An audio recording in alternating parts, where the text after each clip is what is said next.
বিধানসভা নির্বাচন একেবারে সামনে, তার আগে মুখ্য নির্বাচনী আধিকারিকের পদ নিয়ে জটিলতা তৈরি হয়েছে। রাজ্য নামের দুটো তালিকা পাঠিয়েছিল, প্রস্তাবিত তালিকা, এবং সেই তালিকা খারিজ হয়ে গিয়েছে।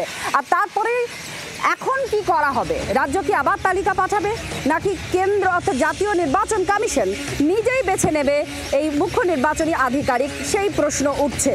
আর আপনাদের জানিয়ে রাখি, সিইও পদে অবসর নিয়েছেন আরিজ আফতাব। সিইও পদের দায়িত্বে এখন ভারপ্রাপ্ত দিব্যেন্দু দাস। আর এই নিয়ে আপনাদের যে রাজনৈতিক প্রতিক্রিয়া উঠে আসছে সেটাও শোনাবো। সুকান্ত মজুমদার কি বলেছেন এবং জয়প্রকাশ মজুমদার তিনি কি বলেছেন সেটাও শোনাবো। শুনুন।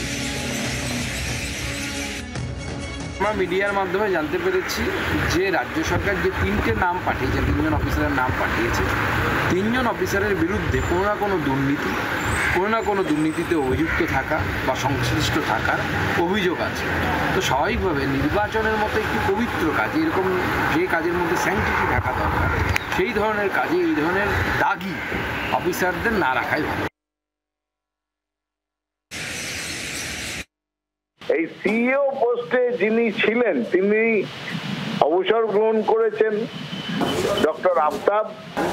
তার জায়গায় রাজ্য নাম দিচ্ছে কাদের জন্য, দুবার দিয়েছে, কিন্তু নির্বাচন কমিশন, জাতীয় নির্বাচন কমিশন এখন হয়ে গেছে শাখা সংগঠন, বিজেপির শাখা সংগঠন। কারণ কমিশনারকে অ্যাপয়েন্ট করছেন কে?